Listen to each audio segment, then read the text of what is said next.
अब इन लोगों के पास कुछ ऑप्शन नहीं है बोलने का, तो दिन भर उलूल जुलूल इस तरह की बात करते रहते हैं। अब उनके बाबूजी के बाद जब उनको मौका मिला, 17 महीना की सरकार में जब उनको मौका मिला, तो उन्होंने कोई काम तो किया नहीं, और वही पुरानी चीज़ को उन्होंने दोबारा जो है लागू करने का काम किया। जब भी कांग्रेस ने शासन किया तब विकास की रफ्तार जो है वो कम गई, और जब जब एनडीए का शासन रहा तब तब विकास की रफ्तार तेज हुई। और इनको सोचना चाहिए कि हम कहाँ हैं और ये कहाँ है, हमारी सोच कहाँ है। हमारी सोच अपराधियों को संरक्षण देने का है। विकास की वो क्या बात करेंगे, जब उनको मौका मिला तो केवल और केवल भ्रष्टाचार की बात हुई वहाँ पर। प्रधानमंत्री नरेंद्र मोदी आते हैं और कई सारी योजनाओं का बिहार में शुभारंभ करते हैं, लेकिन उसके बाद बिहार के नेता प्रतिपक्ष तेजस्वी यादव अपने सोशल मीडिया पर एक पोस्ट डालते और कहते हैं कि नरेंद्र मोदी जब आते हैं तो वही सारी योजनाओं को दोबारा आकर के शिलान्यास करते हैं और शुरू करते हैं जो पहले भी वो कर चुके होते हैं। और इन सारी चीज़ों के साथ वो नरेंद्र मोदी पर कटाक्ष करते हैं। हमारे साथ बातचीत करने के लिए बीजेपी से एमएलसी हैं जीवन कुमार जी। इनसे जानेंगे कि तेजस्वी यादव जिस तरीके से कह रहे हैं क्या ये देखिए तेजस्वी यादव जी को बोलने के लिए कुछ है नहीं। एक्चुअली क्या है कि जब 17 महीने का सरकार उनको मिला, उनके बाबूजी के बाद, क्योंकि उनके बाबूजी का जंगल राज तो देखा ही पूरा देश ने, पूरा बिहार ने देखा कि किस तरह से जंगल राज को ऑपरेट कर रहे थे, और ये पूरा मैसेज पूरे देश में जा रहा था। अब उनके बाबूजी के बाद जब उनको मौका मिला, 17 महीना की सरकार में जब उनको मौका मिला, तो उन्होंने कोई काम तो किया नहीं, और वही पुरानी चीज़ को उन्होंने दोबारा जो है लागू करने का काम किया। वही पुरानी चीज़ जो जंगल राज को महाजंगल राज में बिहार को कन्वर्ट करने का काम किया। आपको याद होगा, एक छोटी सी मैं घटना बता रहा हूँ कि बिहार में एक गाड़ी को घेर कर अपराधियों ने हत्या की थी, और बिहार में इस तरह का घटना जो है बहुत आम नहीं है। और इसके बाद मैं एक दूसरी घटना बता रहा हूँ कि यहाँ पे पालीगंज के आसपास एक घटना घटी तरेन तालाब में, यहाँ पे थाना के गेट के सामने अपराधियों ने हत्या किया था। तो इस तरह की चीज़ों को वो प्रमोट कर रहे थे, और वो जो है विकास की बात कर रहे हैं तो बड़ा शोभा नहीं देता है। ये विकास की बात और अपराधियों को संरक्षण देना, ये दोनों एक दूसरे से कंट्रोवर्सी पैदा करता है। तो ये बात उन्होंने 17 महीने में क्या किया। अब हर जगह देखिएगा पोस्टर लगवा रहे हैं कि तेजस्वी ने रोज़गार बढ़ाया, बेरोज़गारी ख़त्म किया। तो जब आपको मौका मिला तो आपने कभी बोला नहीं इस पर। आपको मौका मिला रोज़गार को बढ़ाने के लिए, आपको मौका मिला नौकरी देने के लिए, तो उस पर आपने कोई टिप्पणी नहीं की। और भारतीय जनता पार्टी का आपको याद होगा आंदोलन 13 जुलाई का जो हम लोगों ने किया था, विधानसभा घेराव किया था, उसके बाद आपने बोलना शुरू किया। चूँकि आपको लग गया कि अब ये क्रेडिट जो है भारतीय जनता पार्टी लेकर चली जाएगी, तो फिर आपने बोलना शुरू किया। लेकिन आपने क्या किया, आपके रीजन में विकास का कोई बात ही नहीं हुआ। एनडीए सरकार जब जब काम करती है बिहार में, तब तब विकास की धारा और गंगा बहती है।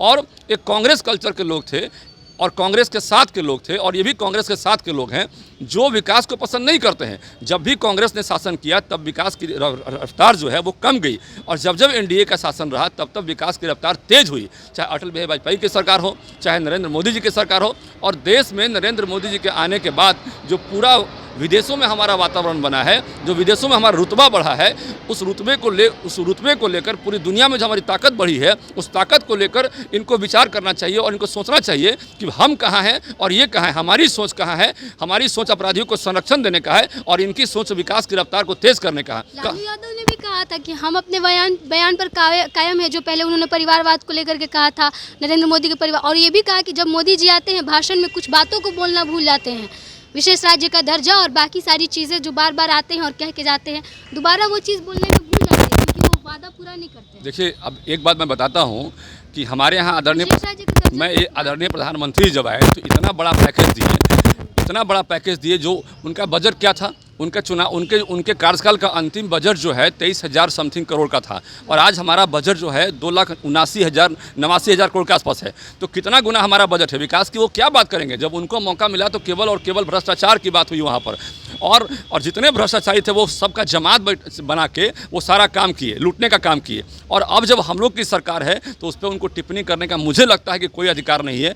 और बात बोलते हैं भूलने का, जितना यहाँ पर 4 लेन बना, जितना डेडिकेटेड फ्रेट कॉरिडोर बन रहा है, और जितने विकास की बातें हो रही, कभी इस तरह की बातें लोग आज सुनते नहीं थे। आज भारत की इकोनॉमी 11 नंबर से आकर 5 नंबर पे आ गई, और पूरी दुनिया में हमारी इकोनॉमी का स्थान अगले 3रा नंबर पे आने के हम लोग प्लान कर रहे हैं।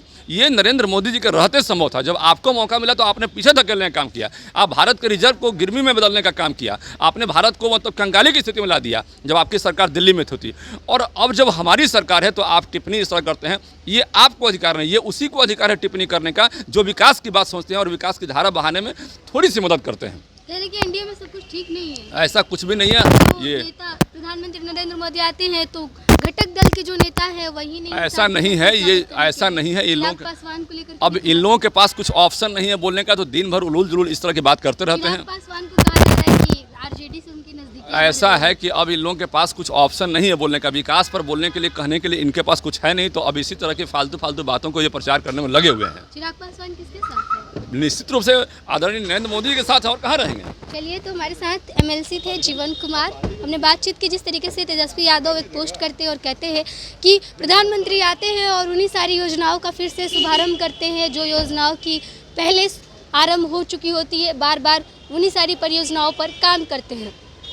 पर बातचीत की, उन्होंने कहा कि जो लोग खुद विकास नहीं कर पाए वो दूसरे किसी को क्या कुछ कहेंगे।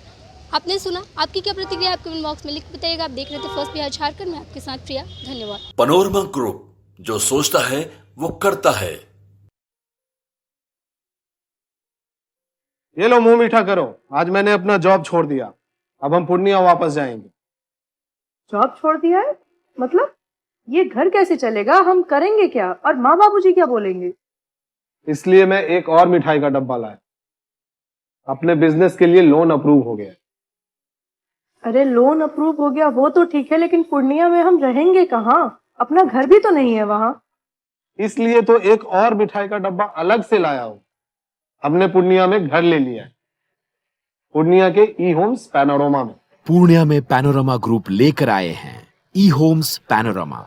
बड़ा घर, आलीशान जिंदगी और अत्याधुनिक सुविधाओं के संग। अरे अरे, अब क्यों मुंह मीठा करवा रही हो? क्योंकि हम घर वापसी जो कर रहे हैं। घर वापसी की खुशी पूर्णिया में ई होम्स पैनोरमा के संग। E Homes Panorama, luxurious lifestyle redefined.